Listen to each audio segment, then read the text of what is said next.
Welcome, everyone, to the Sickos Committee Podcast. This is our podcast for the evening of March 19th, 2024. I want to issue some congratulations first.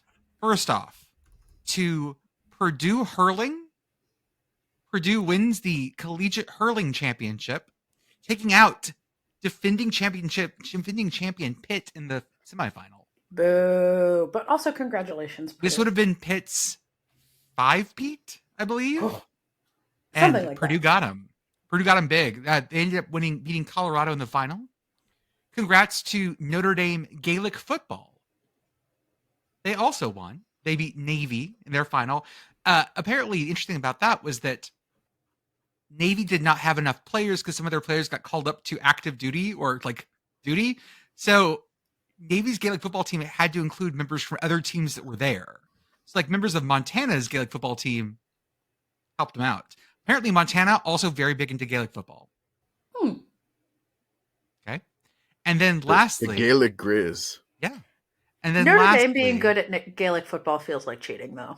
But they're bad at hurling, which apparently is even more of an Irish sport. Okay, watching hurling is so goddamn weird.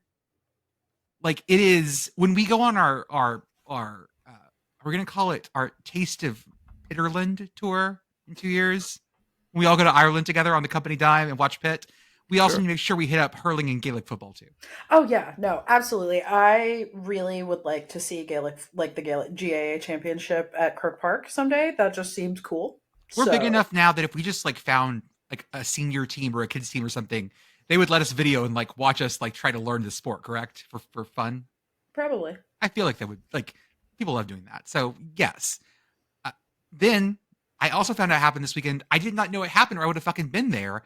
The Collegiate Cricket Championships.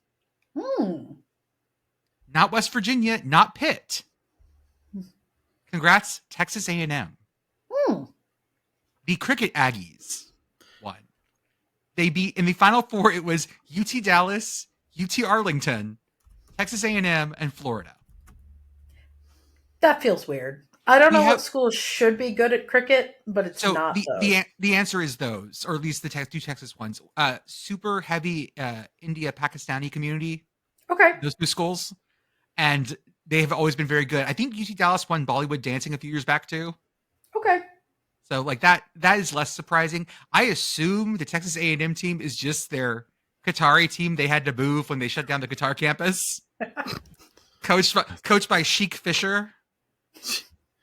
Sheik Jimbo Fisher. I believe he would be known as Al Jimbo Fisher. Al Jimbo. Jimbo Al Fisher. Jimbo Al Fisher. So yeah. Al Jimbo Zira. I have no clue, by the way. I have no clue how Florida got into this thing, by the way. That I have no idea about. Florida man. So yeah, they just had this. Apparently it was local here too. I think it was in Grand Prairie, which is right nearby. Why the fuck did I not go? I think A&M is just good because a lot of the cricket terms are old Aggie yell things. Oh yeah. Talk about. If you said you were going to go out there and throw a hullabaloo, I'd be like, that's a weird cricket word. I don't know. I mean, there is something called a dibbly dobbly or dibbly dobbler. Mm-hmm. That sounds something was definitely said at midnight yell. Mm-hmm. There is a donkey drop. So there's some stuff there. There is, there's the eagle eye. There is some weird stuff, but this is also a sport that has a tea break, which I think is very un-Texas A&M. Are you sure? The tea is big on Texas A&M. They're farmers. On their logo. They're brewing tea. What about a sweet tea break? On some sweet tea. It's not like a tea break. They're brewing tea in the pitcher on the patio up front or I can't even think. We got some sun tea just sitting on the sidelines. Sun tea. Yeah. They're having a sweet tea break. If you hit it, it's 6 wickets or 6 runs to a wicket or whatever. That's right. I don't know. I feel like if you hit and shatter the tea pitcher, that should be negative X number of wickets. Oh, it should be, yes.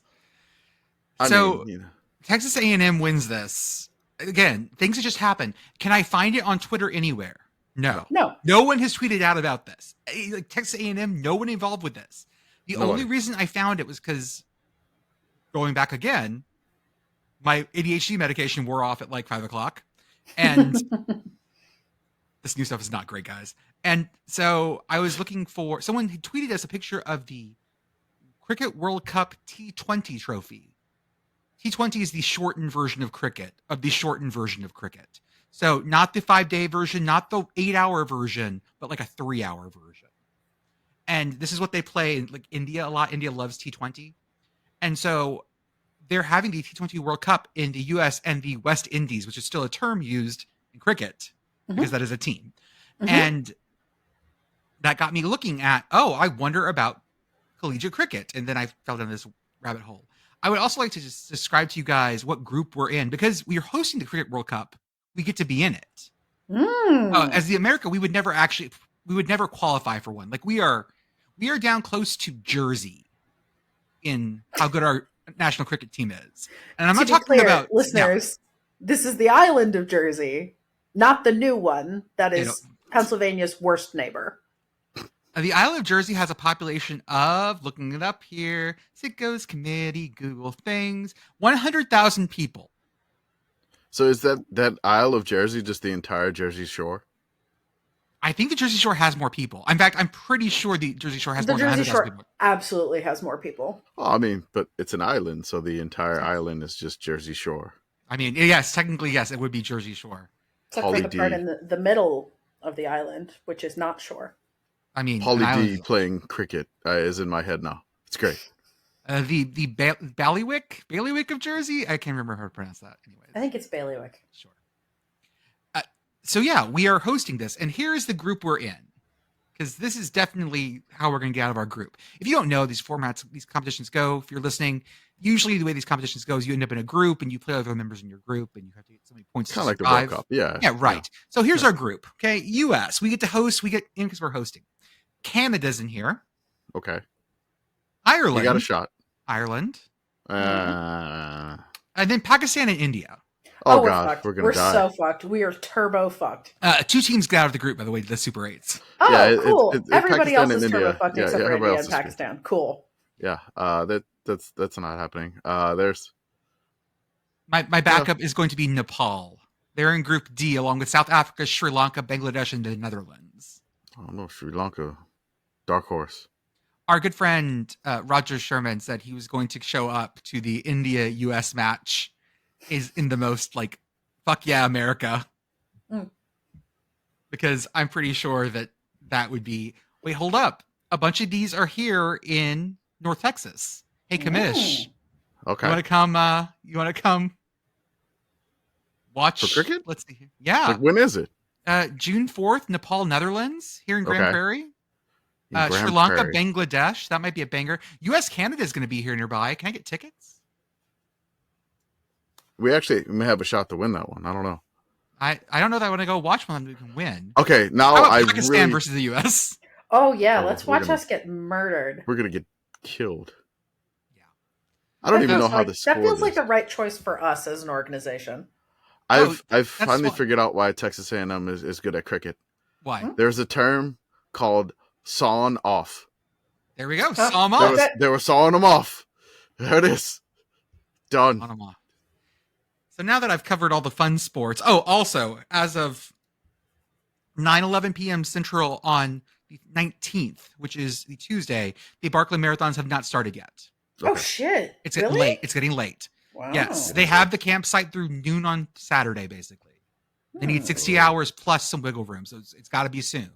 Wiggle, wiggle, wiggle. Wiggle, wiggle, wiggle. Everyone loves us talking about that, by the way, because it is such a fever dream. Our friend Hector, who edits the videos for us, posted being like, every next sentence seemed wilder than the one before it. Yeah, I think he said that the video was just like a Mad Lib. Yeah. And it kind of was, but everything about it was true. We didn't even cover the like really weird shit in that video. No, because I had to trim it. Version. Yeah. It is such a weird race. I'm so glad. By the way, the original documentary I saw about it called "The Race That Eats Its Young" is now it used to be on Netflix. It's now for free on YouTube. So it's like an hour long. It's a super short documentary, but it's great to sit down. And if you have a friend over and you're like, let's watch something weird, this is it. Also, if you're looking for Netflix and chill movies, this one's pretty good because you can be like, oh, hey, look at this cool weird thing I know about. I would use this as a Netflix and chill movie. This is probably why I'm better off not single. Look, the last time I was single, my move for Netflix and chill was, hey, I have a copy of The Boondock Saints on DVD and some Mike's Hard Lemonade in my fridge. Would you like to go upstairs? Okay, that's the move. I was just about to be astonished that Netflix existed the last time you were single, but it didn't. It didn't. It did. The DVD version did exist. Yeah, it was definitely not streaming. The concept of Netflix and chill did not exist when DVD Netflix was the only Netflix option. I mean, the Netflix is not the point of the Netflix and chill, right? I know. We all know that. I know. I do like the idea of hey, you want a Netflix and chill? I have a DVD coming in 3 days. Yeah. Oh, hey. Yeah. We can plan it. Do you want to watch the middle 3 episodes of the 2nd season of Grey's Anatomy? I have it. It's coming in 4 days. Honestly, that sounds ideal. Like, you got plenty of time to get ready, like none of this last minute stuff. I feel that. Bring back like waiting and not having all this instant gratification. I think you could then plan something really romantic, Arthur says true love waits. True love waits. Exactly. Wait, they're shutting down the DVD business. Yes. So, yeah, they've been shutting down the DVD business. Well, the fun thing, like the DVD business apparently is like, it's still profitable, but it's not profitable enough. So they're just going to get rid of it. The first DVD shipped was Beetlejuice. I'd say that could be a good Netflix and chill movie. The most popular title, The Blind Side, not a great Netflix and chill movie. Oh boy, that would be an experience. But yeah, I mean, I can't think of getting freaky to Beetlejuice now without thinking of a certain United States Congresswoman. Yep. So that's kind of ruined. But before then, I mean, there were a lot of Netflix DVDs mailed before that happened, and now it's ruined. Yeah, it is. But yeah, I got Mike's Hard Lemonade in my fridge. Got a copy of. How old is Mike's Hard Lemonade? I'm just curious. That like Sickos community Googles thing. I feel like that started like right after Zima went out. Like Mike's Hard was like right after when Zima was just done. Because like, so, like I don't know, mid 2000s, 99. Maybe it. Wow. Okay, I felt like it was college days for me. Okay, so hold up, 99. That means I was drinking it within like the first like 4 or 5 years. Wait, Mike's Hard is from Pennsylvania? From Levittown. Huh. Well, I think what's weird for me is that at one point I went from mainly noticing alcohol based on like what my parents and their friends drank to then like what people my age were drinking. And so probably everything that's in that latter category feels much newer than it is. Yeah. There are things I know we didn't come up with. Like I know my generation did not come up with Mad Dog, but yeah. No, you didn't. I'm surprised Mike's Hard is that old. Okay, folks, other things we have to talk about. First off. Something important that we have to talk about. There are people's names here. Into the God podcast. damn it. I'm Jordan. I'm here with Commish, Pitt Girl, and Arthur on the ones and twos. Beth may make it later. She is making the good honks tonight. Commish, how are you, sir? I'm good. Just an insane Tuesday. Scrambling since the past 7 hours. Like I haven't stopped moving. Yeah. For 7 hours. And yeah, it's I'm a little tired, but I'm ready to podcast. We've already been doing it. What have we been doing? I don't know. We're just talking. Pitt Girl, how are you? That's what podcasting is, really. Yeah, we just say words. Thank you for listening to our words that we say. I am good. I am aggressively on my bullshit. I received multiple phone calls at my actual job today. Who would do that to you? I don't know. I specifically tell people not to call me. And yet I received 3 phone calls today. And I don't know what I did to deserve that. But in better news, I was at Dave & Buster's. And that was fun. But I have a grievance that I would like to air. Yes. They don't have actual skee ball machines anymore. It's like video skee ball. The fuck is what the fuck? Yeah, I hate it. I hate it. Virtual skee ball? Yeah, I mean, like there's still like a ball, but it's like a screen now. I don't understand. I didn't play it because I'm morally opposed to it, This is bullshit. and I am not athletic in any way, as you might guess by the fact that I am a podcaster. And but I spent 2 summers working at a theme park in the retail and games division. And one of the things that you have to do when the skee ball machines break is reset them and then roll the ball through to make sure that it works. You may as well like try when you're doing that instead of just getting rid of the ball. So I got cut like kind of okay at skee ball. And I no longer have a place to apply these talents because Dave and Buster's doesn't have a real skee ball machine anymore. Thank you for coming to my TED Talk. Did I tell you when I took Knox to one of the arcades near here, one of those free play you pay barcade kind of places, you pay $13, you get all the play you want. They put in skee ball machines, like old school cage ones. Yes. And he's sitting there just like sidearm wanging it. He's loving it. So no tickets or anything, but who cares? Like that's not the point. He was just running up the score and was doing a great job. I was very proud of him. Jim Harbaugh garage sale. Everything must go. Everything must go. Everything you can fit in a bag for $20. All right, let's go. So, I mean, like, what type of bag, first of all? Right? I mean, like, am I bringing, like, one of these, garbage bags that, like, 55-gallon, those black garbage bags you use to pick up, like, leaves and stuff? Is that acceptable? Like a tote bag. I was Just envisioning like a reusable grocery store bag. Okay. That's what my local library does at the book sale on bag day. So you get a reusable grocery store bag. I just remember, like, this gentleman when I worked as a manager on like a block off of Bourbon Street on Canal Street at a Walgreens. We had a nickname for this shoplifter, which we had a few. His nickname was Diaper Man. So Diaper Man would come in kind of like Kaiser Soze and have like a limp. Just walk in the store to try to get your guard down and not pay attention to Diaper Man. Okay.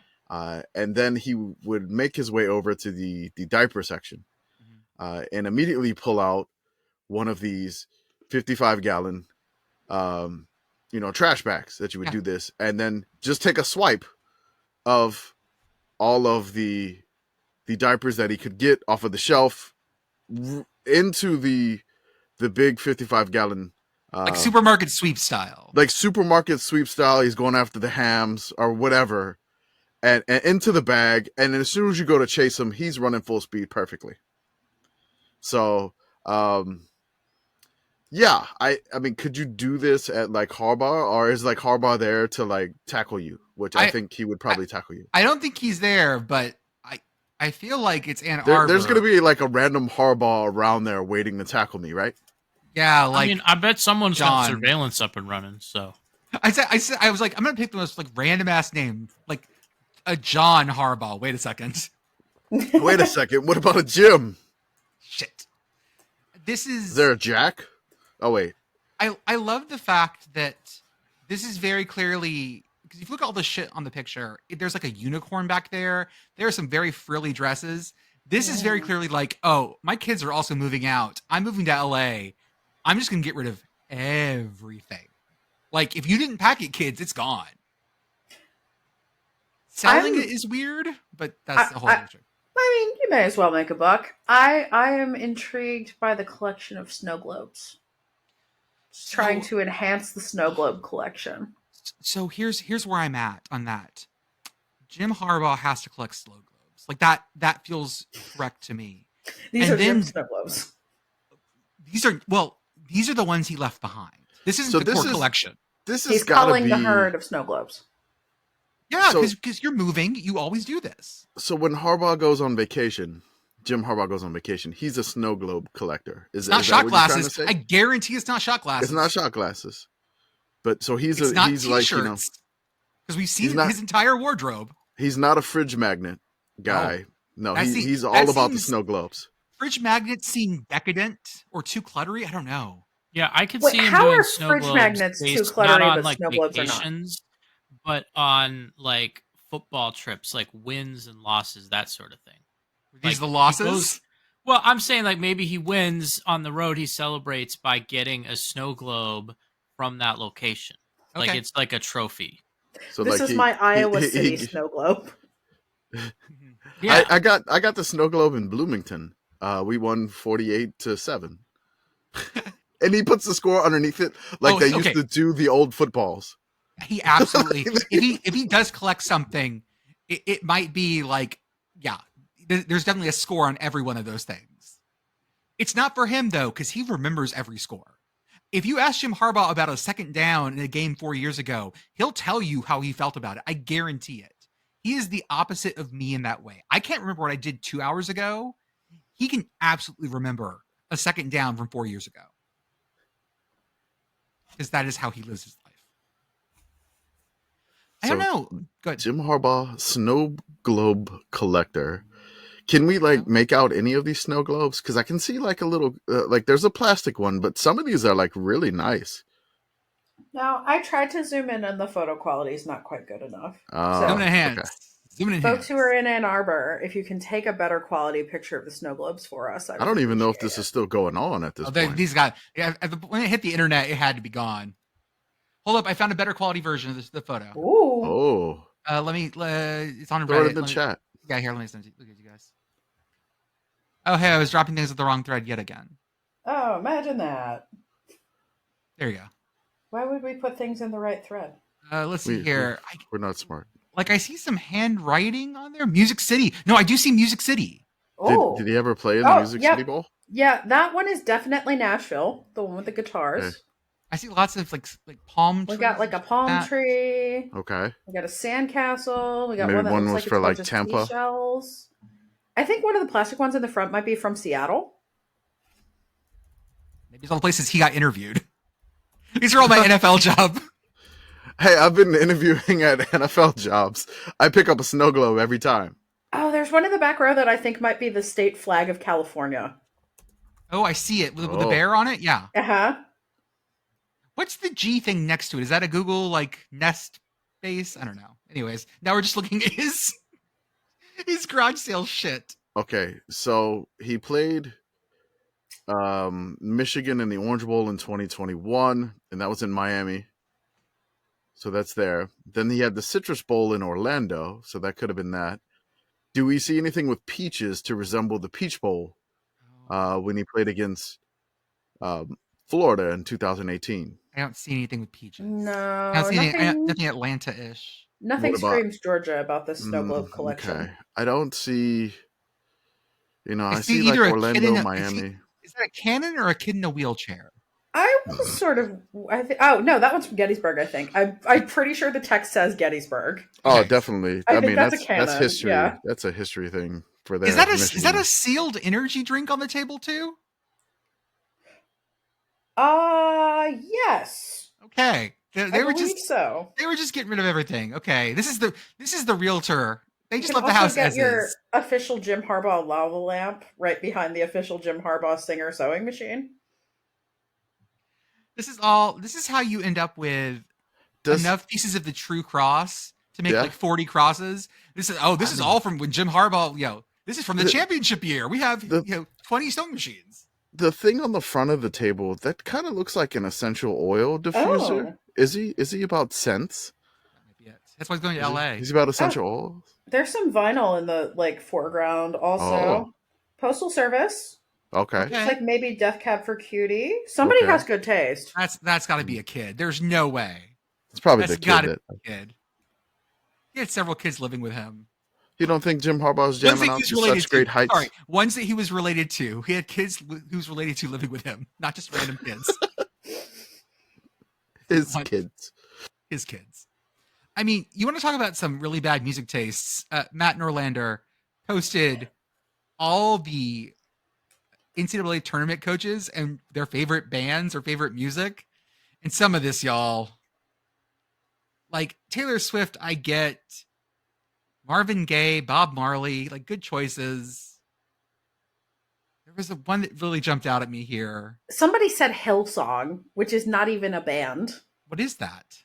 It is an evangelical, like Christian music imprint. Okay, so And it's all terrible. Is the horse with the pokey stick? Is that one of the new Christian schools? High Point? Is that High Point?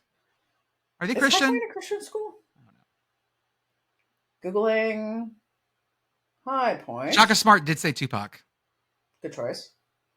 Kevin Keats said Michael Jackson. That's good. What is? I can't spell. There's more Toby Max on here than I expected. High Point University is a private university in High Point, North Carolina, affiliated with the United Methodist Church. Okay. So, Duke is a Methodist school, technically. Rich Pitino's favorite band is the Dave Matthews Band. That feels correct.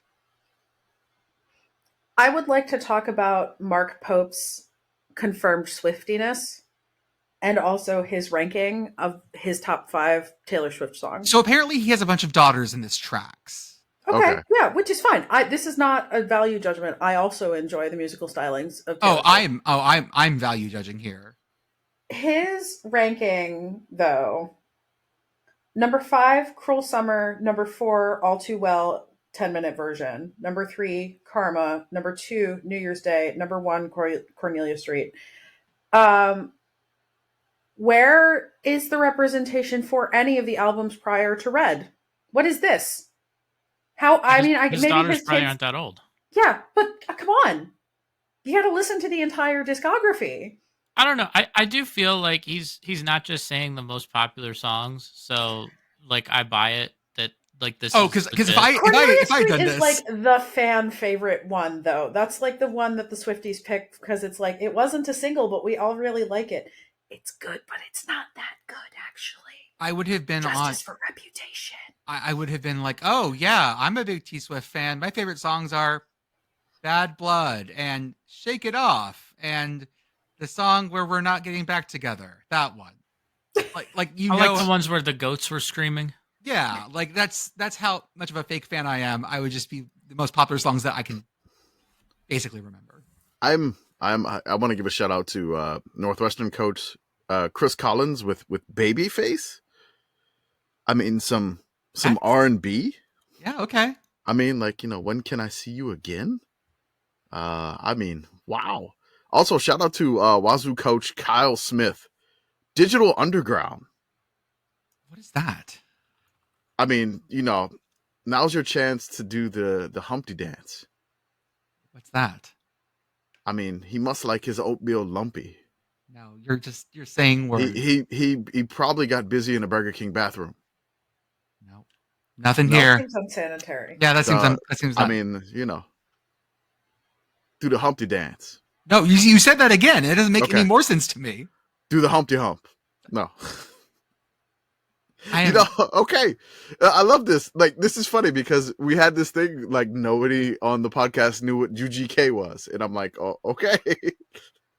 I mean, I love it when you have to carry water for something that the rest of us are just like, I'm just like, are you okay? And I feel like Bomani Jones going, there's 2 Americas. Mm-hmm. Yeah, I do love, like, this is a good matchup. Fred Hoiberg and Buzz Williams. You have Queen for Hoiberg, Queen, and then you have the Doobie Brothers for Buzz Williams. That seems great. I do love that's a good Doobie one. Brothers. I really do. That's I love the Florida coach. Todd Golden, his favorite band is Sublime. Whose favorite band is Sublime? I mean, he doesn't practice Santeria. He ain't got no crystal ball. He ain't got no crystal ball. I'm a little surprised that there are only 2 Bruce Springsteens here. Not that feels like a very coach answer. Yeah, it's a very coach answer. Although I feel like you might get more of that from football coaches. Well, also, are like college coaches now kind of aging out of being like peak Springsteen? That's some of it too. Yeah. Yeah. But then who's your like weird rock band? Who's your rock band choice if you're post Springsteen? I don't know. Pearl Jam. Bon Jovi. Pearl Jam. No, Bon Jovi is like the same time frame. I think the like newer dad band is Pearl Jam, but also I feel slightly attacked as someone who owns several Springsteen albums on vinyl. Yeah, but you're also like 100 years old in your heart, so you know this. That is accurate. I mean, I'm just like, obviously there's still people that like Springsteen. It's just like when was his peak, and like how old were today's college coaches when that happened? His peak was probably got to be. I mean, okay, he's late Peak 70s, in terms of mid album 80s. quality or in terms of sales? In terms I of don't like know. popular, because I think of him as an '80s artist, and we think about like there are coaches now who weren't even born in the '80s. Like, Yeah. That is true. someone Late born in 70s. 1990 is, they're what, like 34 now. Yeah. Like there are coaches that are college coaches that are like weren't even alive. Yeah. Peak Springsteen, probably late 70s through mid 80s. Yeah, that feels correct. Good albums. Recommend.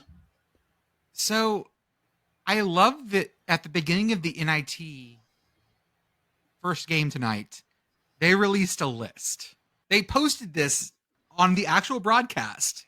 Yeah, in they front did. of God and everyone else. So this is not us dunking on It's them. not We didn't us make like this. stirring up crap. People We just thought, now, we posted it with no now, context whatsoever. I won't lie though. Yeah. When you posted that in the chat, I immediately clicked save and dropped it onto the Sickos CBB timeline with zero context because I just wanted to see what would happen. And what it is a list of teams that turned down the NIT, which is a bold fucking thing to put out there if you're the NIT or someone broadcasting the NIT. Because theoretically, you might want these teams back at some point. But Wait, so this was on ESPN? Yes. Wow. And here are the teams that did not. They turned down the NIT. Arizona State, Cal, Florida State, Indiana, Maryland, Memphis, Oklahoma, Ole Miss, Oregon, Pitt, St. Bonnie, St. John's, Stanford, Syracuse, UCLA, USC, Washington. How many Pac-12 schools is that, Pitt Girl? So what happened is that the Pac-12 gets 2 allotments, right? Mm-hmm. So they're supposed to have 2 Pac-12 with this new NIT system. Yes. I just want to go over the 7 that declined from the Pac-12. The only one that accepted was Utah. Utah accepted. Utah accepted. The rest were like, no, we're not doing it. Arizona State was 14-18. Cal was 13-19. Oregon State was 13-19. Now I will bat for Cal real fast because Cal came from an awful season last year. Yes. Is pretty good this year and probably could. Yeah, they went from 2 wins to 13 wins, and they extended their coach Mark Madsen, who you may know from Stanford basketball history, and then also the guy that did the weird dance when the Lakers three-peated with Shaq and Kobe. And Cal also helped us compete the WCC circle. That's right. Yes, that is true. So we're not bad mouthing Cal. No. I get it.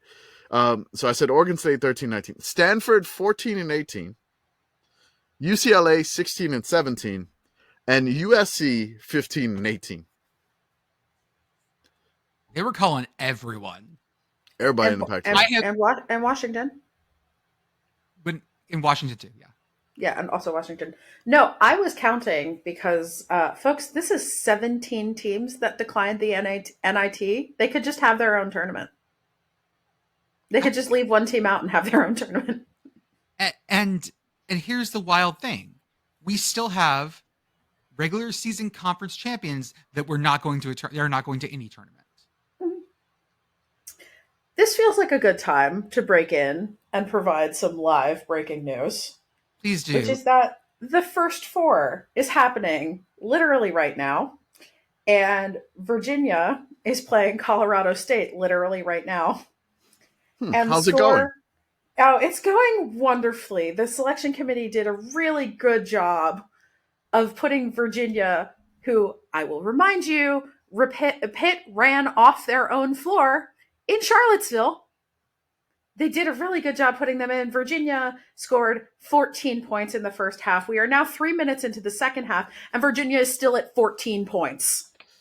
When Pepperdine men's basketball just tweeted out 18 minutes ago, quote, at least they got to 14. When Pepperdine basketball buddy, is dunking on you that badly? the waves That's coming a- at UVA. Woogity, I mean, woogity, that's a woogity. stray right there. I'll tell you that. That is I that is feel a like- Is straight it really clear across catching the country. strays when you fucking deserve it? I don't know. I mean, Virginia, they got a couple touchdowns. They just need to keep going. Not great that they've. Maybe Anthony up- Calandria can bring him Yeah. back in the second half. It's a football score. It is 32-14, yes. Oh, this is just. I was trying to pull up. It was 27-14 at half. Yeah. Let me see if I I can. mean, that's pull even something more up. of a football score. Schedule. Hold up. There's a stat that I got to double check before I say it out loud because I don't want to be that person.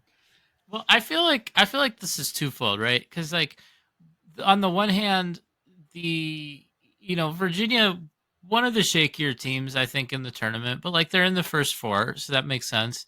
The committee just was like not feeling the Mountain West. Like they pretty much they just said like, oh, we know the Mountain West is not supposed to be as good as some of the other conferences, so we're just going to slide the teams down a spot. Mm-hmm.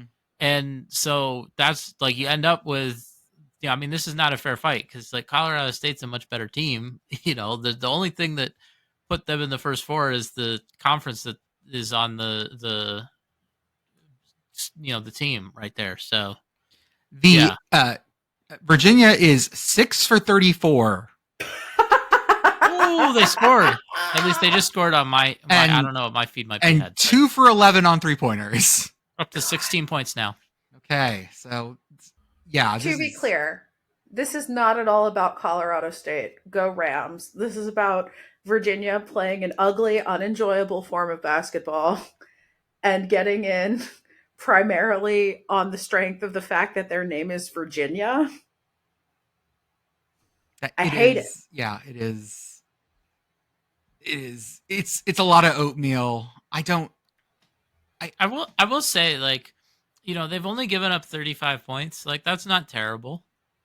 You guys have known me long enough at this point that you know that I tend to prefer a little more offense-oriented game. My favorite kind of like Sickos games are the ones that go 95-93, where it's right, like that's where my heart lives.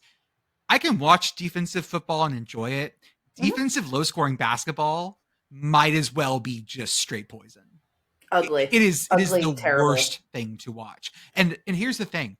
I theoretically am a Spurs fan. And I was a Spurs fan through like the old man days. And they played a technically clean, boring basketball. Way different. Because they scored. This is almost unwatchable for me. This is the equivalent of me going to a baseball game that ends like 1-0. It is just gross. Yeah, Jordan, I mean, not a fan of pitchers duel. No. I think that like when you're watching basketball, like when you're watching football, it can like every football play is kind of different in the sense that like the way that people move, the way that like blocks happen, right? Like you could, even if you have the exact same play call, like you can run a bunch of plays and like it will be slightly different every time. If you're watching a basketball game, like the primary object of every possession is the ball getting shot at the hoop.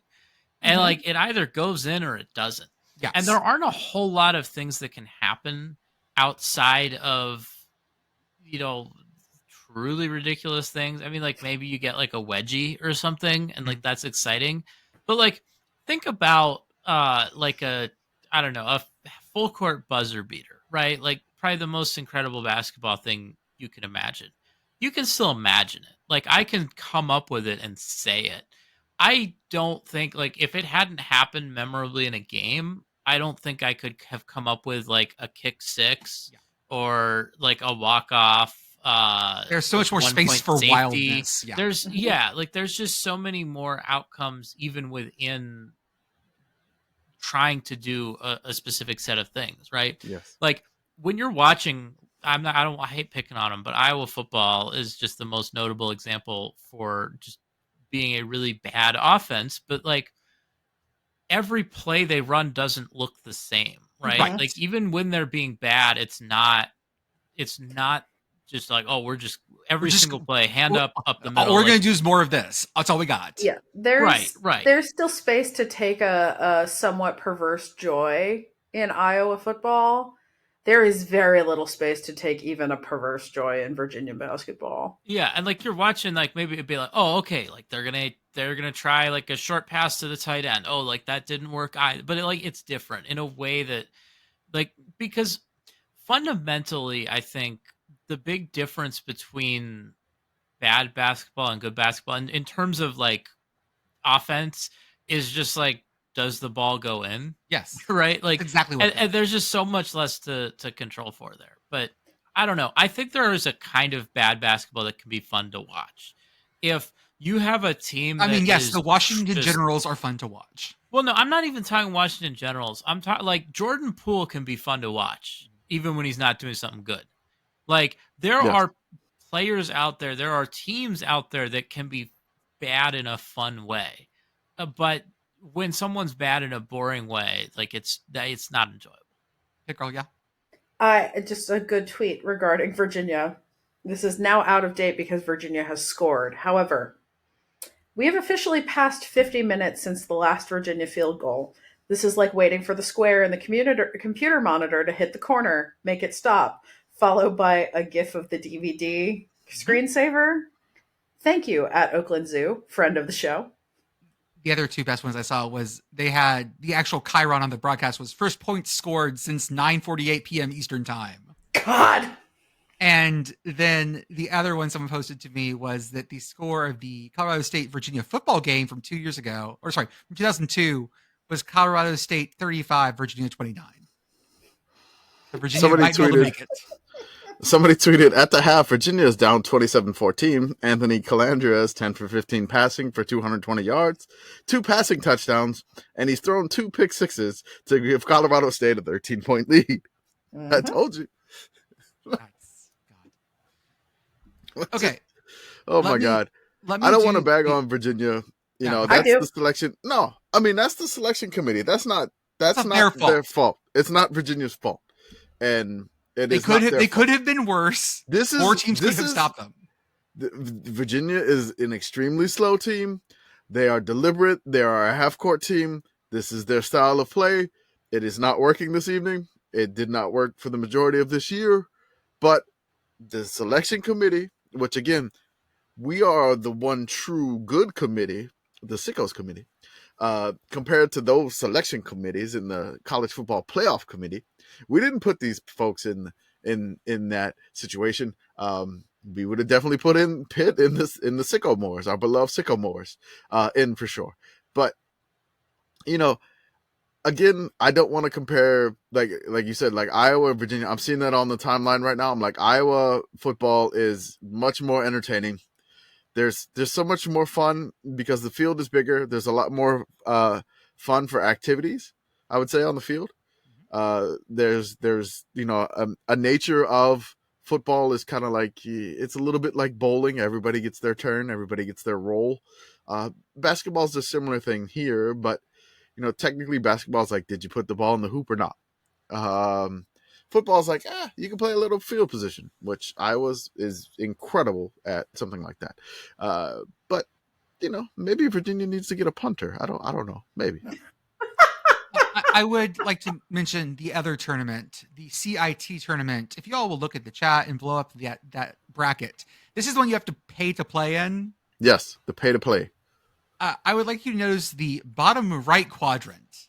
Oh, yeah. Where Norfolk State has a first round bye, second round bye straight through to the semifinals. Oh. So Norfolk State has won the John McClendon Classic of the CIT. Other teams involved in this thing are Tarleton State, Texas Southern, Texas A&M, the Corpus Christi Peninsulars. Didn't have to have that argument this season. Oh. Bowling Green, Purdue Fort Wayne, Austin Peay, Alabama A&M, and Norfolk State. That's 15 teams, I believe. Yes. Nope, fewer than that, I think. Wait, no. CBI has 11. CIT has 11. 9. CBI has 9. 2 dropped. Okay. Okay, so that's part of the thing is that there's tons of buys on this because some teams to drop out. But hey, congratulations to those of you players who are playing in the CIT collegeinsider.com postseason tournament. Brought to you by, I don't know. Collegeinsider.com. Goodyear. I don't fucking know. No, there's no way they're getting a sponsor. Yeah, it's Goodyear's way too high. Yeah, Goodyear, man. Goodyear brought some awesome tires last weekend at Bristol, so I'm not ragging on Goodyear right now. Because you don't want to die in a horrific whistleblower accident. I'm serious, man. Those tires were great. Gave us like one of the best races in years. Let's talk about some of the other stuff that we do. First off, for $5 a month, you can join our Discord, our Patreon. For that, you get access to our Discord. You get access to all the live chat that we do. You get access to also our paywalled Substacks, and we get access to our Patreon's exclusive podcasts, which include right now, Yes, Rah, Rah, Rah, Yes, our marching band / band podcast, Commish's Corner, where Commish spins yarns of old. And this week we are premiering episode 1 of the Prairie View Chronicles, where Commish and Blue from Feed Your Mascot podcast, miss that every time, talk about Prairie View A&M and what happened to that program in the 80s and 90s. We also have our Sickos merch store, sickoscommunity.org. I will tell you right now, the entire store for March Madness is off 60% off. It's only through the end of the men's tournament because we're going to take the store down for about a month and then reload it with some new stuff going into summer. So if you need hot Sicko summer gear, we got you. Bikini's going to happen. That awful white bikini with just the. Yep. I just want to talk to whoever thought the white bikini was a good idea. Just want to talk to them. Not a woman in the room. No. Zero women. Zero. We have a YouTube channel. We're getting lots more watches now. No one wants to watch me as a VTuber though. That video, I for the love of God, cannot get any traction on that goddamn video. No one wants to watch me wink weirdly. Nobody was into it at all, but I found it hilarious, which ridiculous. I did too. But like nobody wants to watch it on the YouTube channel. I also assume that when you're scrolling through YouTube, if you're the kind of person that watches our shit, you don't just automatically click on like anime girl. Actually, you know what? If you listen to our shit, there's probably a high chance that you're on YouTube clicking on anime girls. My apologies. That is our worst performing video on YouTube. Yep.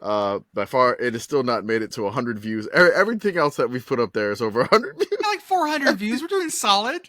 No, I'm just talking about like the we like everything else is over like 400 views, but that one's at 89. Everyone's like, "Fuck you! Never do that again, Jordan." Jordan, never do that again. Never fucking come on. You know what? You're just making me want to do it more. I mean, that's what's gonna happen when you did all those puns for the ACC and whatnot. I won't lie. On the way home today, I had a good one. And I was like, I wonder if I can chain enough together, but I don't. No. I don't. But there's one coming. I'm not going to tell you when. Not again. I'm not going to tell you when, but it's a coming. It's a coming round the bend. We're also on shall know the hour. Instagram. We're also on Blue Sky. We're also on Substack. Yeah. Where we have plenty of series going up on there, including our best season of all time for schools who stopped having a football program, our Thanos metric, and a bunch of other stuff too. Oh, yeah. Shout out to Message Board Geniuses podcast. They go to the places we refuse to go to. We have folks that sponsor us. If you're interested in these things, make sure you click on our links. This is 7 Coffee Roasters. Yeah. We have Bearded Brothers Organic Vegan Energy Bars, Cola Goods with the chai tea and milk latte, and Pour More, the liquor subscription service. Use code yes, ha ha ha ha. Ooh, yes, ha ha ha, yes, 3 ha's for 5% off your first order. Cannot ship to Utah, Mississippi, Alabama, Massachusetts, Tennessee, Hawaii, Michigan, and South Dakota. Almost said San Diego. I remain incredibly surprised that Pennsylvania hasn't decided to hate fun on this topic. Same, because y'all hate fun so much. That was fun. The Pennsylvania Liquor Control Board certainly does. And then, as always, Home Field Apparel. If you love soft collegiate gear, if you need things to go to your fanciest friends' funerals, go to Home Field Apparel. Pick up a pair of joggers. Just go in there with them. You'll be fine. Everyone loves it.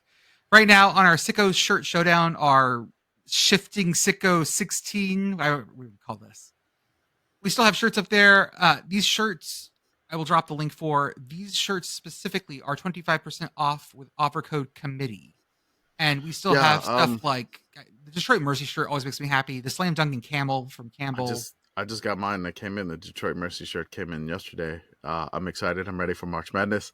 I did want to let you know I'm in communication with Home Field. I'm trying to get it updated. And there's been some communication back and forth. There could be a fresh new 16 of teams that are 10 seed or higher in the Ooh. men's and women's tourney. I feel like that's getting too classy for us. 10 seeds or higher feels like that's way out of our league, y'all. Sorry, 10 seeds or lower? Okay, that's better. Yes. Oh, gotcha. Between 10 and 16. 10 and 16 seeds. Yes, we're not going higher. I was like, holy shit, are we gonna start selling like Duke and UNC merch? I forgot the alligator eats the number, and then instead of like turned it around, I did it greater than less than. I had this flash of us being like, you know what's got that dog in you, Georgia fans? Home field shirts. Like that's our next read. Hey, Georgia won the NIT. Shout out to Georgia in the NIT.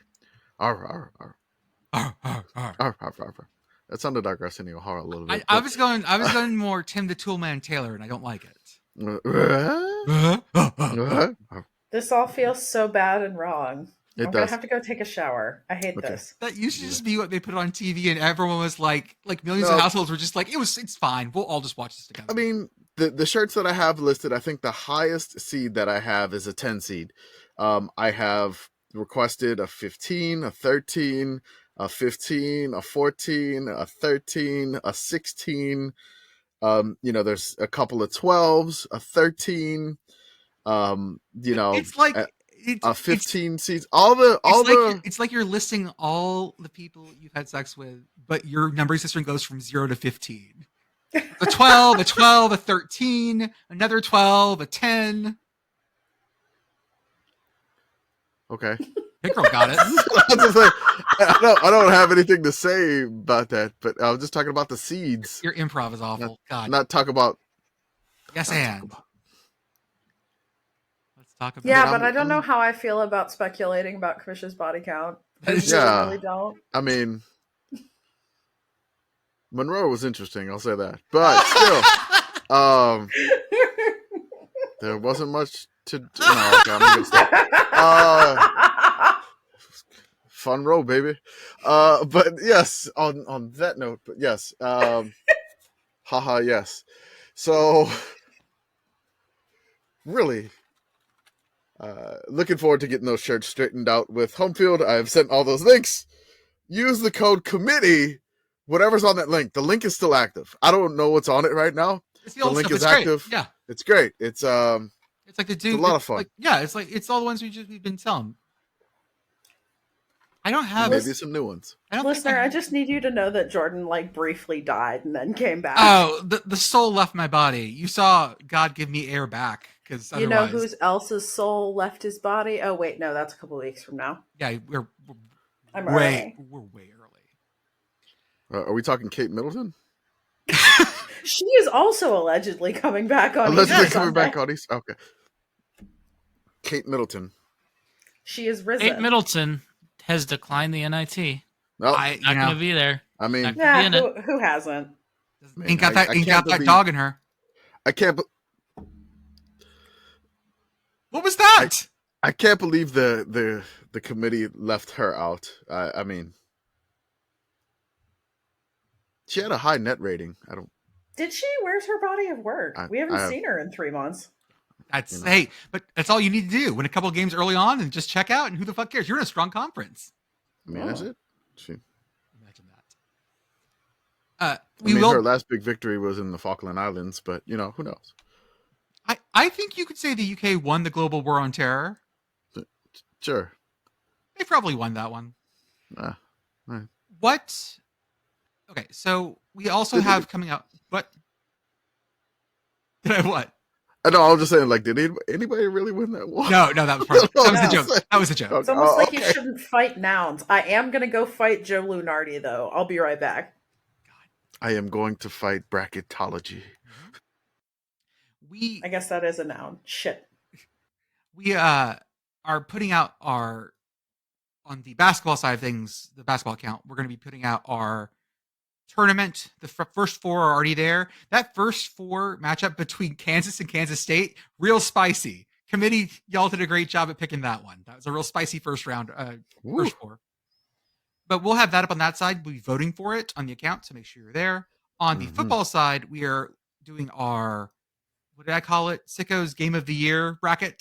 Sickos Committee Game of the Year bracket, which it kind of felt like we were picking on Kansas in the first four, in the first two games that we had. The Jayhawks did not appreciate that. But we have 16 versus 16 for this bracket. We have seeded 68 games. Yep. And we're going to try to put a little blurb about the games, because just to jog your memory, and just have you vote in Twitter polls for the Sickos Committee Game of the Year. If you're upset about the seeding, we are not bracketologists. We are not Joe Lenardi. We are just basically kind of doing this on vibes, like we do with all of the Sickos Committee rankings. So shout out to Mace for working on this with myself and Jordan, working on the graphics and all this stuff to try to get everything created. We have 4 themed brackets, which we have the Ferentz Field, we have Coastal Chaos, we have, I believe, I forgot what we called it. I think like the Wild Wild West. Sure. There's another one. All the games out in the mountains in the West. And then we have the G5. Basically, every game in the bracket of the G5 one will feature one G5 team at least. So kind of ensuring a G5 team gets to the Final Four, because we are the true committee. Well, it is that time of year, that time when we all find TruTV. Let's talk about what's on TruTV. Yes. Let's do it. Okay. Yes. Because, y'all, it's not as bleak as MTV is, but it's real close. I hope you like the show Impractical Jokers. Do y'all like that show? I don't think I've actually ever seen an episode. I've never seen that show. I think I've seen like some of it. Like it's been on in a place where I have also been. It's like, it's not terrible. Basically, it's just like a prank show, but it's got like a cast, I guess, and they have like kind of pranks they play on each other. That like mainly Like revolve less edgy around... Jackass? Well, I mean, I feel like Jackass was more about like, oh, like this, we could do stuff that could injure us, and Impractical Jokers is definitely more of the like, this is socially awkward for us to do this. Okay. Like I haven't seen a ton of it, but from the vibe I got, it's less like do something that like you could get like hit in the nuts or something, versus it's more like, hey, do something like embarrassing or awkward, like that. Okay. And generally from what I saw, it's like they'll have someone who's having to do this stuff, and they'll have like a earpiece in or whatever, and then someone else will be like on the mic, like telling him like things he has to do. Okay. And that's kind of how the show works, I think. But yeah, so the March Madness coverage is scheduled to end on TruTV at midnight Eastern. Mm-hmm. And then there are 1, 2, 3, 4, 5, 6, 7, 8 episodes of Impractical Jokers scheduled to air. At 4 a.m. Eastern, it switches over to paid programming. There's 2 hours of paid programming. I wish they'd tell me what it actually was, because 3/4 it doesn't tell me, but the final actually no, it's 3 hours it doesn't tell me. And then it does tell me from 7 to 7:30 a.m. Who stole my life? Every 3 seconds an American identity is stolen. Just how safe is your 401k? There we go. Your bank account, your home, your credit. Crime reporter Tom Morris Jr. investigates the identity theft epidemic. Find out how you can help protect yourself with LifeLock.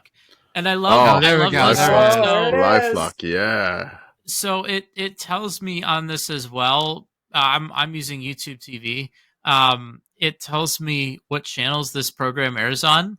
So you can watch Who Stole My Life on AMC, Bravo, Charge, Comedy Central, Comet TV, FX, FXX, Food Network, Freeform, Game Show Network, Golf Channel, ION, KDKA TV, These NBC also 11, exist? National Geographic Wild, Paramount, Sci-Fi, TBD TV, TV Land, Travel Channel, WeTV, and of course TruTV. Oh. So a lot of options to see this. Then this goes until 7:30 a.m. There's an Impractical Jokers from 7:30 to 8 a.m. And then starting at 8 a.m. we get a different show. This show is called World's Dumbest. Yeah. I've never seen or heard of this show, but based on the episode titles, every episode is like a World's Dumbest blank. So Some of them gives- have been. I've been skimming these. Some of these say that they are narrated by Tanya Harding, which, hey, you know what? Maybe also, that fits. Also, one of these episodes, the little blurb is, quote, a flask for your butt. Donut security system. Yeah, I'm just looking at the episode titles. I see World's Did they invent Dumbest that at the Partiers University of Tennessee? 22, Yeah. World's Dumbest Pranksters 3, World's Dumbest Show-Offs, World's Dumbest Partiers 4, World's Dumbest Criminals 13, and World's Dumbest Partiers 5. Love it. So I guess they just they do not get creative at all with their episode titles, and they just number them when they want to go back to a certain theme. And then it switches over. Pardon me, another description of one of these. Gun-toting men in thongs. A girls who lap dance goes south. A guy with a hot dog trick. Well, after we finish the World's Dumbest, which I think this is from 8 a.m. Eastern to 2. So this is 6 hours of World's Dumbest. We then get 4 more hours of Impractical Jokers before tomorrow's March Madness games start. So that's TruTV for you. If you ever wondered, why don't I usually know what TruTV is in my channel guide? That's why, because that's what's on TruTV. Crushing melons with thighs. Dance routine. I love these. Sure. I like the way you're reading these. It's some sort you're reading it like you're maybe looking at a wine menu in a nice restaurant. But I know I've never seen this show, but they have to have the World's Dumbest. Oh, that's you guarantee the it. voice. Guarantee it. World's Dumbest Pranksters. Oh, I feel good about that. Oh, here we go. Burglars in their underwear. Jewel thieves who don't know diamonds. Robbers with lame disguises. Burglars in their underwear. Yeah, because you know exactly what it sounds like. Burglars in their underwear, not protecting the family jewels. Okay, so Grish was supposed to be on here tonight talking about the women's basketball tournament, but he could not make it tonight. So I would like to get some words in about this because I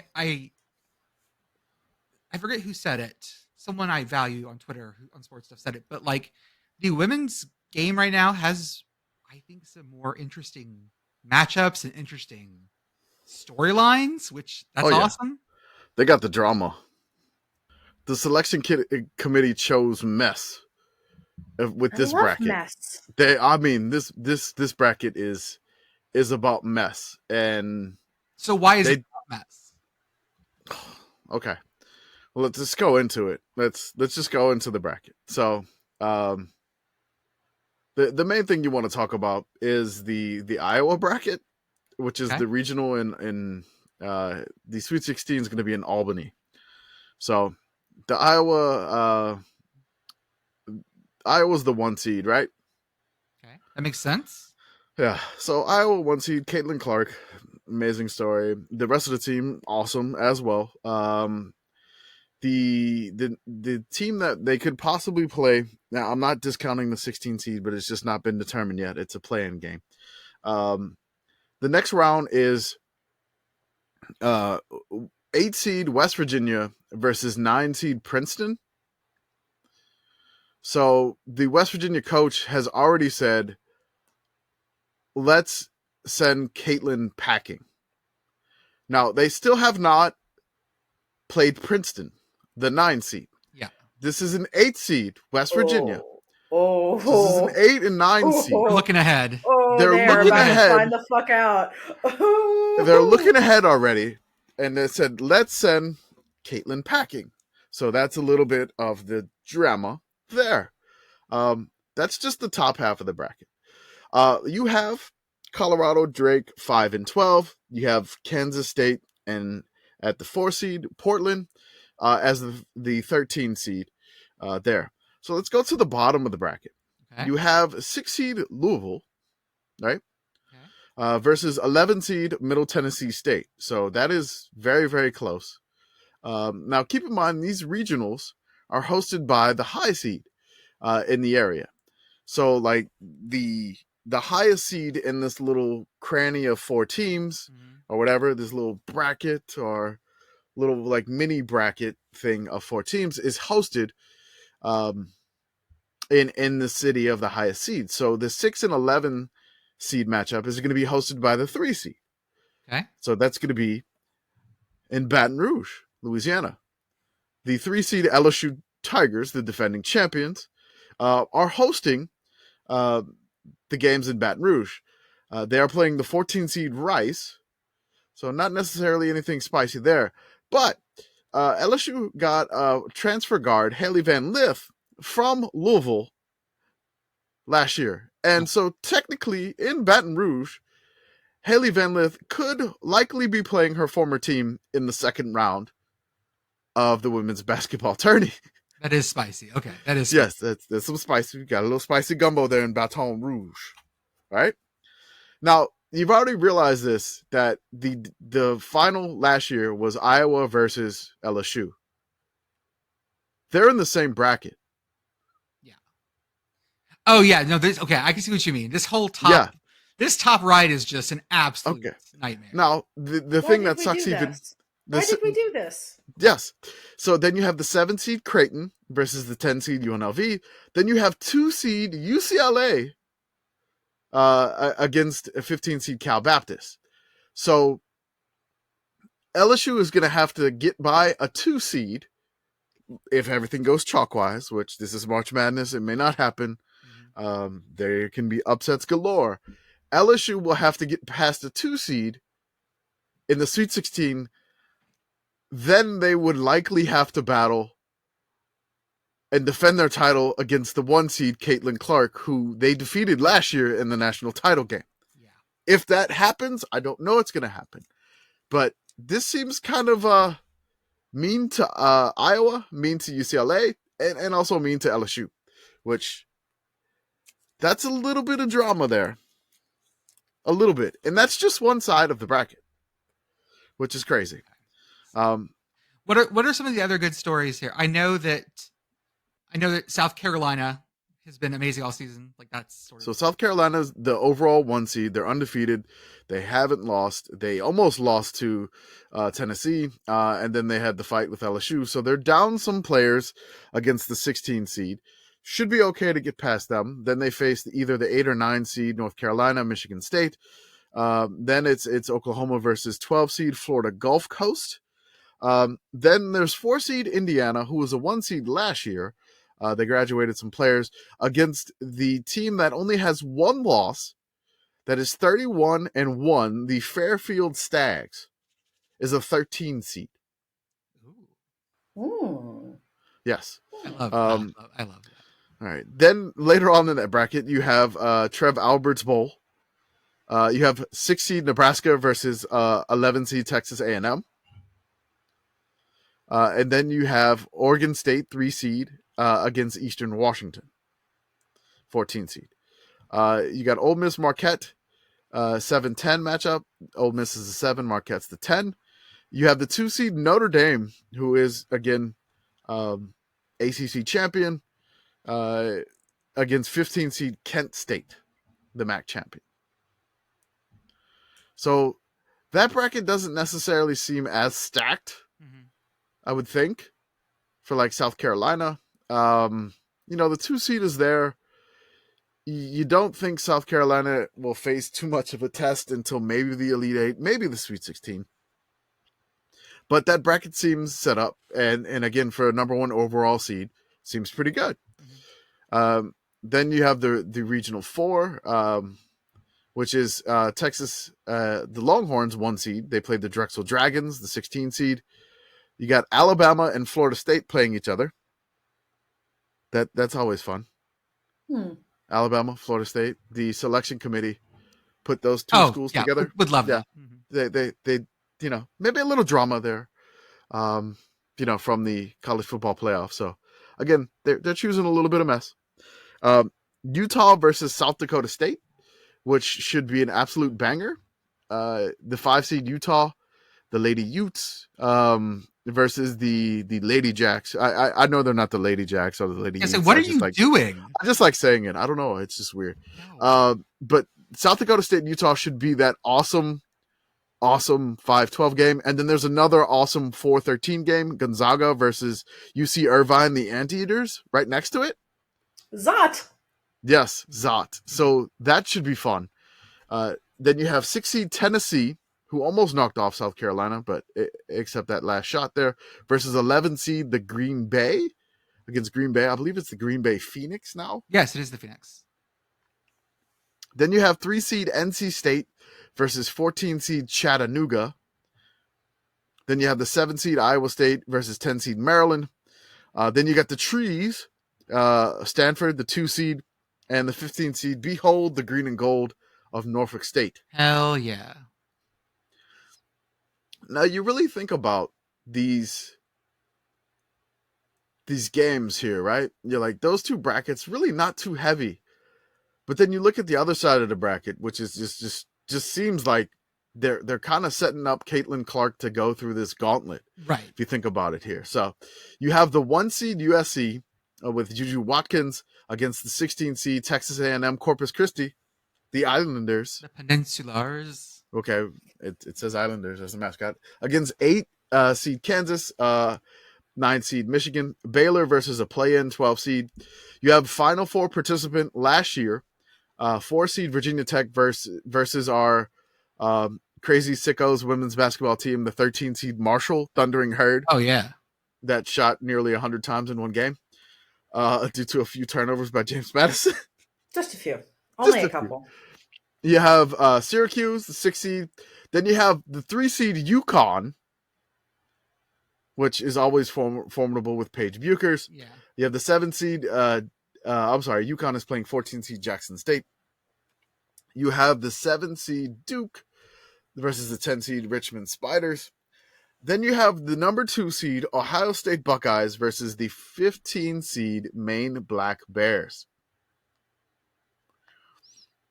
Now, if I were to make the Final Four, you would think maybe they would play the 1 seed USC. Yeah. Or the team that has beaten Iowa before, the 2 seed Ohio State. Gotcha. Likely. So this bracket is set up for mess. Like, I don't know why they set up the Iowa bracket like that, but it didn't seem to be fair, and apparently they weren't even like the worst 1 seed. I don't know why they set it up like that, but it's going to be some high quality basketball, high quality drama. It should be a fantastic tournament, and it's kind of must see TV every round. And I love that the women's game is kind of like the top is kind of compressing and spreading out. Yeah. Talent wise. So like these smaller schools, like these 5-12s, these 4-13 matchups, good chances to get first round upsets, and maybe some of them sneak into the Sweet 16. Because I mean, in the past, many years ago, it's kind of just like a top heavy bracket, Right. Mhm. Very chalky. Very chalky. very One for chalky. one. Very Yeah. chalky. but not the case anymore.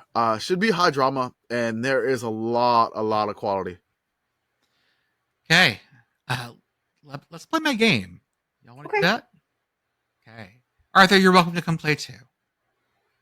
So the way this game works is that we are going to have all this conference change.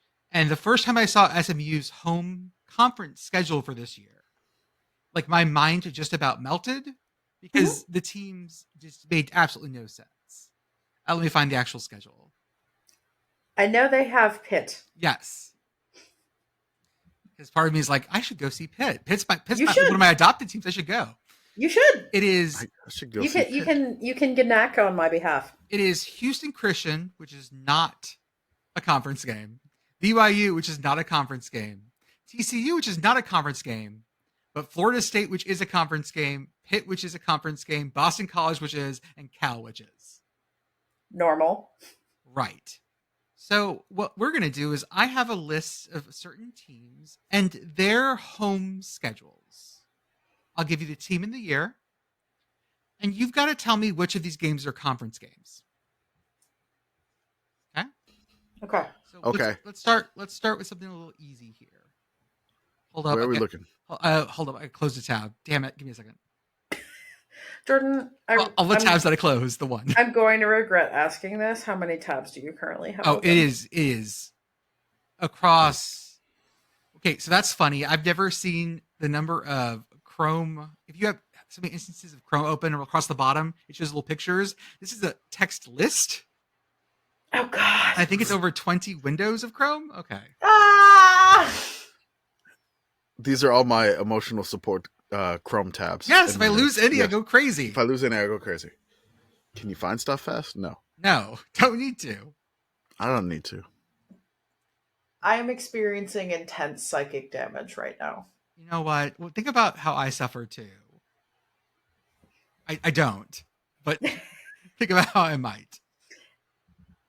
Eternal sunshine of Jordan's mind. It is a wonderful place to be. Okay, so I'm going to list the school. I'm going to list the year, and y'all talk amongst yourselves and tell me which of these games are conference games. First up, a little easy, 2003 New Hampshire. Their home Okay. schedule was Central Connecticut, Dartmouth, Delaware, James Madison, Maine, and Villanova. I've shuffled these around, by the way. These are not in. It's not in order. It's not in the order they played them in. Okay. So tell me which of these games were non-conference. Non-conference. Yeah, that's easier because there's a fewer. Okay. So New Hampshire. The first two are non-conference. Think Central so? Connecticut and Dartmouth. Okay. That is- I feel pretty comfortable saying that Dartmouth is non-conference. Yes, Dartmouth is definitely non-conference. That was the Um, I thought that was the obvious one. Yeah. Yes, yeah. I trust Commish here. This makes sense. Yeah, this is absolutely right. So Central Connecticut and Dartmouth were their non-con schedule. Okay, that's good. That's New Turn it up a Hampshire was kind of in the weird wake of the A10 football. this was right on the cusp of that. Yeah. CAA, yeah. Mhm. So Delaware, JMU, Maine, and Villanova were all in the weird in 2003. In the Together. CAA-ish. CAA-ish, A10. I think the A10 lasted to like 2006. I don't know. So how about Oh, 2008 UCF? Boy, this is gonna be fun. Okay, so this is the American, but like, Mm, no. Oh no, this is before the death of the Big East. So this is mhm. 2008 UCF, and your options are which of these are non-conference? UAB, East Carolina, SMU, South Florida, South Carolina State, and Southern Miss. South I'm Carolina State is non-conference. South Yep. Carolina State is Yeah, non-conference. I'm gonna say SMU. I think maybe. I mean, I think feel it's like they. UAB. No, I think it's South Huh? Florida. Yeah, South Florida. That's right. Yeah, South Florida was in the Big East, and Was in the- oh, UCF okay. was in, I think, CUSA at the time. Oh yeah, this makes sense. This is like CUSA or Sunbelt, something of that. It wasn't Yeah. Sunbelt, but No, this was CUSA, I believe. Yes, Okay. CUSA. So yep, South Florida was not in the same conference at that point. That was a non-conference game.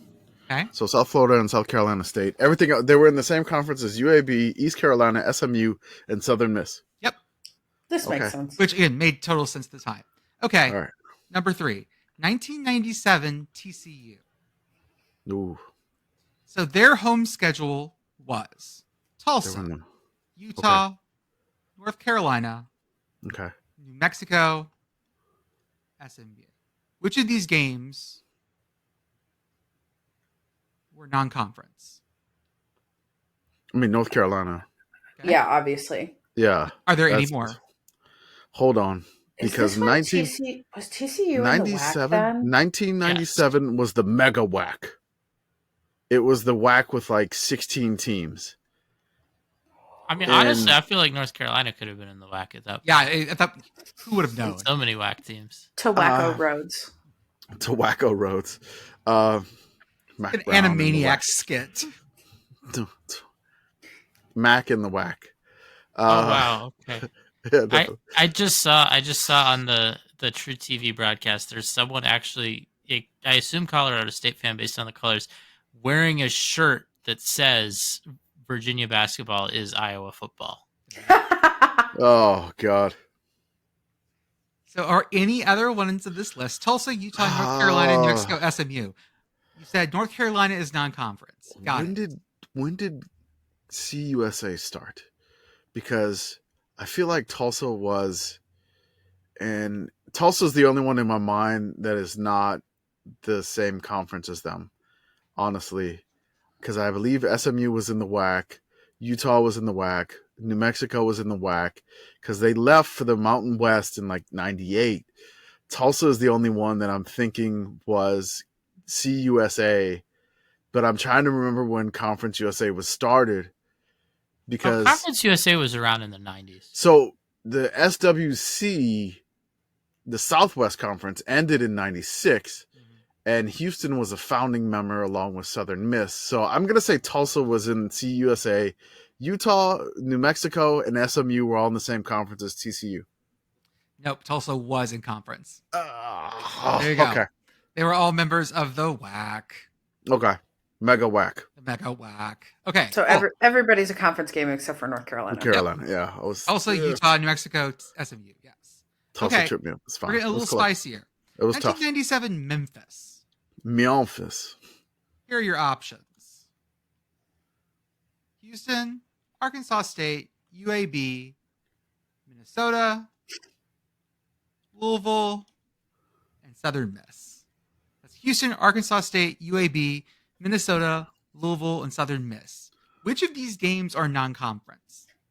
Okay, Minnesota. Minnesota is not. Minnesota is not conference. Yeah, That's- I feel that's like the easy one. Arkansas State is also non-conference, I think. Okay. Yeah, it's Arkansas gotta State be. Yeah. non-conference. Arkansas State, I think, was independent at the time. Yeah, I'm fine with that. Yeah, I think Memphis was like one of the founding members of CUSA, along with Louisville, Southern Miss, UAB, and Houston. Okay. UAB was a non-conference game. Mm. Oh, UAB was independent? UAB 1997 was, I'm going to make sure I got this right here. Yes, they were an independent. Oh, yeah, they were still being created because they started in, what, 93? So the independents in 1997 were Louisiana Tech, Navy, Notre Dame, UAB, UCF, Northeastern Louisiana, Army, Arkansas State, and Southwestern Louisiana. Okay.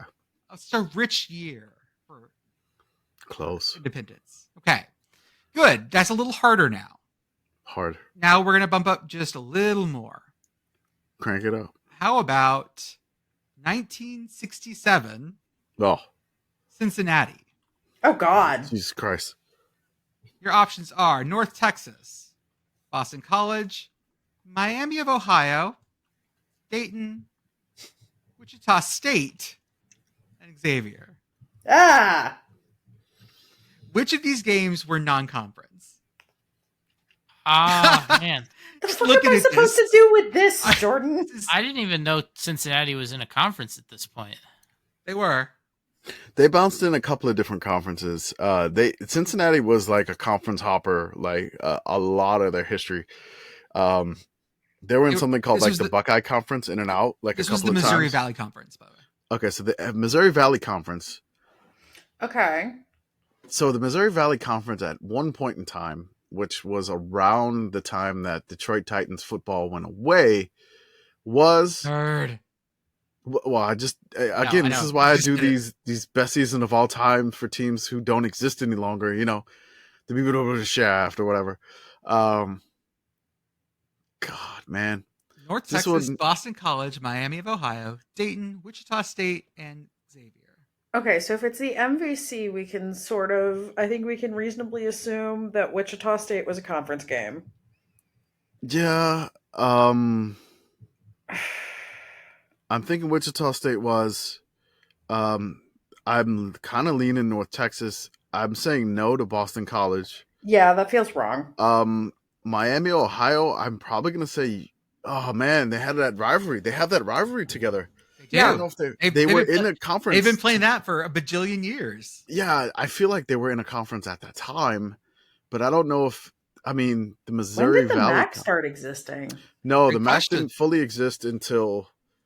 Was there a proto Mac? Yeah, there was, but like Tell me about the war, Granddad. the old man. So again, 1967 Cincinnati, who are not your conference, who are your out of conference games in North Texas, Boston College, Miami, Ohio, Dayton, Wichita State, and Xavier. You said Does Boston Xavier College. even still have football? No, they don't. Okay. 1967. Neither does Wichita State, right? Outside of No. the Ted Lasso universe. No, they don't. They dropped Yeah. it in the late 70s too. No, their last season I think was like 86. But okay, I kind of feel like it's North Texas and Boston College That are the out of conference games. out of conference. Those two. Okay. But I'm probably wrong. So the you- out of conference games are Dayton, Mm, Xavier, ah, Boston College, and Miami of Ohio. Wichita State and North Texas were both in the Missouri Valley Conference for a bit. Yep. was Oklahoma State still in the Missouri Valley at that time, or had they left? They left at that point. Okay, They were because the they big- were in it in like 1960 something. Something like that. And then the last one, y'all. Oh God, it's gonna get worse. 1974 BYU. Oh God. Okay. Your home slate is UTEP, Utah, Utah State, Arizona State, Wyoming. Who are your non-conference games? Everyone's just like, where the fuck was BYU in the 74? Yeah, I have absolutely nothing. Everyone's here. in a cold sweat I here. have nothing. I have nothing. There's nothing in that spot. There is nothing. You went to open that little library card drawer for 1974 Empty. BYU. Nothing. Card catalog completely empty. No, there's Commish just mouthing things to himself. they were in. Oh my God. I They were in forgot the, the name. they were of in the company. whack. They were in the whack. Of Yeah. course they were in the fucking whack. This is 70s whack, man. All the So- cool kids. I'm trying UTEP to- feels like an outlier here. Yeah, UTEP is not in. Arizona State, I think, just left for the Pac, but I'm not sure. Yeah, They left in this is a murky time. yeah. This is kind of like they're on the verge of like moving and settling for about like 10 to 15 years, but this is in the weird because I remember the Frontier Conference ended, and that ended in 1961. Arizona State and Arizona left the Frontier Conference to go join the WAC. But then I think they left in the 70s at some point to get to the PAC. So for our listeners, one more time, this is 74 BYU. Their home schedule was UTEP, Utah, Utah State, Arizona State, and Wyoming. What games, one or more, were out of conference? Okay, so I'm gonna say Utah was a conference game. Okay. UTEP was not. Not. Mhm. Arizona State and Wyoming are both coin flips in my head. Utah State's kind of a coin flip ish too, but I don't know. I'm gonna say I'm just going to go ahead and say, so UTEP, no. UTEP, no. Utah State, no. No. And I can't remember if Wyoming is still independent or not, Mm-hmm. or they're just hanging out there in the. They're not in the Skyline Conference any longer. Jordan, this was mean. I know. I'm just gonna go UTEP and Utah State. So nice and easy too.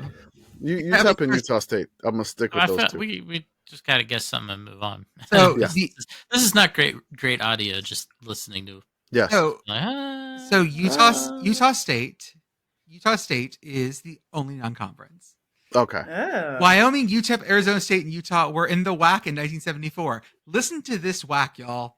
BYU, Arizona State, New Mexico, UTEP, Colorado State, Utah, Wyoming. I love this conference. That sounds great. This is a great fucking conference. I'm into this, actually.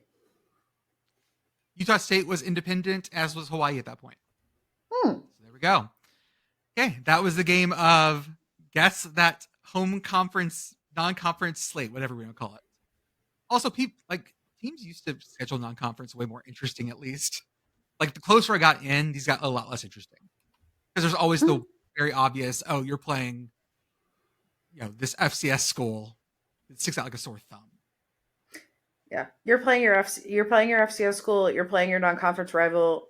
Maybe if you're in an 8-game conference or 8-conference game conference, you're playing an out-of-conference rival, and then you maybe you pick something fun. Yes, maybe, but you probably play a G5 team. That's always a problem. Okay. Yeah, we should play fewer conference games. Hey, I think going back to the day of being able to choose how many conference games you play is the correct answer. I want to know in the conference. I won a game. Give me my title. Give me a share conference. Yep. I think 8 is fine. I think 6. No one needs more than 6. But the same 6 every time, though. There's no rival rotation. You're locked in with the same 6 for all time. Congratulations, Florida. You get to continue to never play Oklahoma. Forever and ever. Commish, before we get going here, do you want to talk about your kid's bracket? What did he pick? How does he pick?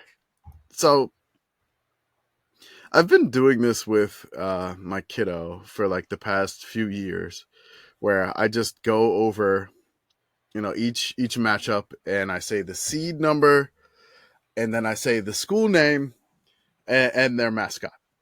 So a couple of years ago, he became really infatuated with 15 seeds. And he picked the St. Peter's Peacocks, a 15 seed, to go to the Elite 8 in the bracket. We got interviewed by Nicole Harbaugh. Oh, that's right. I forgot about that. She wanted to interview people, but he also picked 2 other 15 seeds. So at the time, he was maybe 4, and just doing this. So it's kind of like a yearly fatherly tradition that I do with him. There's a couple of different things that, he really enjoys this. He's done a bracket for the women's Final Four, and he's also done the bracket for the men's tournament too. Mm-hmm. The one that I posted the other day on Sickos CBB was his Final Four, which is kind of ridiculous, but it's fun. And most people wondered if his favorite color was red, which it is. Okay. So his Final Four is 7 seed Washington State versus 7 seed Dayton. On the other side of the bracket, it's 5 seed Wisconsin versus 14 seed Akron. Ooh, the Akron! Oh, the Zips Akron coming in. The Zips came in out of nowhere. Not like the other. That's correct. These things just isn't the same. That's right. In his championship game, he had 7 seed Dayton defeating 5 seed Wisconsin. Wisconsin fans were distraught at the thought of this happening because they said they don't know how they would handle this if they were to make it to a title game, but to lose to Dayton, 7 seed Dayton. That's a lot those are so many big, strong feelings that don't. They're just the emotions that Wisconsin fans went through on this completely hypothetical, not happening bracket is just ridiculous. So some highlights of my kiddos bracket, which I'm not going to go over every single match because it's really don't do that. every single game. I'm not going to do that. The all the 16 seeds won. It didn't win. So all the 1 seeds advanced. He's learning. There was a lot of hesitancy with Purdue versus the winner of Montana State and Grambling. I think that's reasonable. I mean, he was. I was like, I looked at him and he was just like, "Who is this?" And he's just like, I looked at him and I'm like, "It's the 1 seed, the Purdue Boilermakers versus either the winner of Montana State or the Grambling Tigers." And he looked at it and he's like Montana State. He was like, "No, Purdue." So there was a little hesitancy there. Only one seed made it to the Sweet 16. That is the defending champion. The defending champion, the Yukon Huskies. But he had them getting upset in the Sweet 16 by the 4 seed Auburn. So Auburn makes an Elite 8, but they bow down to the 7 seed Washington State Cougars. That's rough, buddy. Honestly, yeah. I'm cool with it. I'm cool with that. Justice for the Pac-2. He is a huge fan of 14 seeds. Every single 14 seed except one made it to the Sweet 16, at least the Sweet 16. So it's kind of like the opposites of the 1 seed. The 14 seed Morehead State advanced to the Sweet 16. On their path, they beat Illinois and BYU. The 14 seed Oakland, I believe they are the Golden Bears. Yes. They beat Kentucky, and then they beat 11 seed NC State. Nice. They did fall victim to the Boise State Colorado play-in game winner, which I love. Hey, girl, how do you have people in your life that pick random brackets? Like, how do they fill these things out? Do they have techniques? So this is a great question because my work does do a bracket pool. But to my knowledge, and based off of the past several years of the bracket pool, for the most part, only the people who follow college basketball at least somewhat closely actually participate in the pool. Yeah. Which is a little disappointing. I may attempt to persuade one or several of my colleagues who I am very fond of who do not watch sports to participate, and then I'll report back about their methodology. Just breaking news. Beep, beep, beep, beep, beep, yes, sir. The Colorado State-Virginia game has gone final. Give me a total of points for Virginia without looking. Give me a total of points for Virginia, and then give me did Colorado State win by more or less than the total points they scored in the first half? So Virginia had 14 points at halftime. Okay. Colorado State had 27 points at halftime. So give me a total points for Virginia, and then did Colorado State beat Virginia by more or less than 27 points? I did look at the score relatively recently. Okay. But not at final. Okay. I am going to say that Virginia scored somewhere in the realm of 40 points and that they did lose by more than 27. All right. I'm going to say that they scored 50 points. You said 50? Yeah, but did not lose by 27. But did not lose by 27. Arthur, have you been looking, or you're not even want to play? No, I know the score. Okay. I had the game on my iPad while we were recording. There you go. Perfect. That's fine. So Colorado State won the game 67-42. So, not quite win by 27. Quite 27 points. So they won by 25. But they did not score 50, Jordan. It was a lot of fun. Commish, how do people who pick random? Sorry, go ahead, Arthur. I was gonna say, had they not hit 40, I would have let y'all know when the game went final. But they got to 40, and I was like, yeah, okay, well, barely. They picked it up in the second half, barely, a little bit. I mean, there were I don't want to pick on them, but man, even watching them, there were just some offensive possessions where it's just like, man, like that's really what y'all did. I mean, I saw like I saw like turnovers. I saw, like Colorado blocking a shot. I love when you see a blocked shot where it's like, it's one thing like you like swat it away with one hand, like you just go up and grab it, like two hands, both get the ball, just that's your ball now. Like I love those blocks. Yins don't want to pick on Virginia. I gladly will. I am putting on my hating ass Pitt Girl hat. Yeah, you're allowed to, I think, on this. I just, man, why did we do this? We didn't have to do this. We could have had Blake Hinson shooting logo threes, and instead we all had to experience that. Do better, selection committee. It was good podcasting, though, to give Virginia updates. That's true. It was fun. Commish, how do people in your life that pick randomly for these kind of brackets? Well, I mean, I'm still talking about my sons. I know, picking but stuff, sorry, yeah. I mean, it's typically mascots. Okay. I would say. There's some that have been tagging us on the account. It was like I picked based on the mascot who would win in a fight.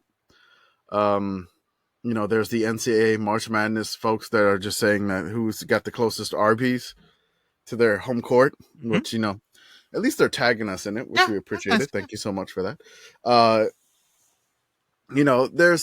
There's a couple of different methods. If I'm going to do like a Sickos bracket where I just I just do one bracket where it's just nothing but upsets. If I have that, typically I'll do a bracket normally, which I'm not necessarily feeling like doing one, but I probably will by like Thursday. I'll do like a serious one. And then there's another one where I won't do seriously. And just be like, if I have like that momentary like kombucha girl gif moment Gotcha. about a team or about a matchup, if I tilt my head to the side for a second, okay, I'm going with this team. Like if it's just like I look at it, I'm like Western Kentucky, and and I'm just like, okay, I'm picking Western Kentucky. Sorry, continue with your sons. Finish it. Okay, so as we return to the bottom half of my son's bracket, as I said, he loves 14 seeds. He's got Akron in the Final Four. The only 14 seed that he hates, that doesn't have advancing, is Colgate, because I think he hates to brush his teeth. Makes sense. I mean, he doesn't like the dentist. He sees Colgate. He doesn't want to do that. Done there. And that's the only bracket that, that's the one where Dayton makes it out. He does have the St. Peter's Peacocks going to the Sweet 16 to face Akron. He's got Utah State upsetting Purdue. He's got Kansas making a deep run, which is crazy. He really loved the Mississippi State Bulldogs. They made it to the Elite Eight, the 8th seed. They upset North Carolina. And he loved Charleston too. It's just weird. Good man. I don't necessarily know what he's doing here on these brackets, but there was a lot of quote tweets that said like, this kid is going far in life. And I really appreciate, everybody being nice about like my 6.5-year-old kid making a pick. They better be nice. It's just like this, they're like, oh, like Dayton sucks. I mean, because like the kids in his class have been mean. Like he wore a UTSA hoodie and they were just like, UTSA sucks. And I'm like, I am about to fight these kids. I am about to fight these. They just won the Frisco Scooters Coffee Bowl. For God's sakes, we saw the trophy. Don't you know who they are? Don't you know who the Roadrunner? You live in San Antonio. Why are you saying UTSA sucks? Sucks, go Duke. I want to fight these kids. Well, It was so bad. Sorry, I just have a visceral reaction to anyone saying "Go Duke" Duke. in any context other than rooting for their scrappy, plucky football team. That's it. I've heard you cheer for Duke this year. Duke football, which is entirely separate from Duke basketball. Yeah, different logos and everything. I think actually. Totally. I'm trying to figure out where my kiddo picked the women's Final Four. So let me see what he has. The women's Final Four. He was relatively chalky in the women's Final Four. He had the 3 seed Oregon State making it versus the 1 seed Texas, and then on the On the other side, he had 3 seed LSU playing against the 13 seed Marshall. Marshall just coming out of Yes. nowhere. Coming out of nowhere. It was LSU versus Oregon State in the national title game, and he's got the LSU Tigers repeating, Okay. defeating the Beavers. And Caitlin Clark was upset by the 13 seed Portland Pilots in the Sweet 16. So that's what his bracket says there. So that's a lot of drama, a lot of fun. Just ridiculous bracketness from the kiddo. Tell him thank you for that for us. I mean, he likes doing it. It's fun. I was trying to get my wife to do a bracket. She's like, I don't know. Maybe I'll do another day. I truly believe that you should be allowed to abstain from the first 4 contests for bracketology. Like, these games should not count. These first 4 games. I mean, Well, they they don't really count in the pick'em. They don't. You know, They're just okay. like whoever advances. I have not. And, I don't pay that close attention. I typically wait until those are done before I do that, because I kind of want to be like, okay, maybe Colorado State can go on a run. Hey, they looked really good tonight against Virginia. Yeah, they look really good. I mean, good tonight playing playing a fucking like pudding, just trying to punch into it. Nothing happens. Do we have like some NIT updates? Defending NIT champion North Texas just won 84-77. Okay. Boston College upset Providence. Oh, the Friars are gone. Or Ohio State fended off a game Cornell. South Florida. Wait, is that the actual title, or did you just come up with fended off a game Cornell? They were game. It was close. Okay. They were within like 5 and within like 3, and then Ohio State put some free throws to seal it in like the last 20 seconds. They were game. They were up for a good game. Minnesota upset Butler by 1. Iowa beat Kansas State. And South Florida beat UCF. Oh, in the battle for I-4. There we go. That's right. Totally did it. Okay, folks. A lot of fun. I think that's where we're at for tonight. Thank you so much for listening, guys. Thank everyone. And ladies.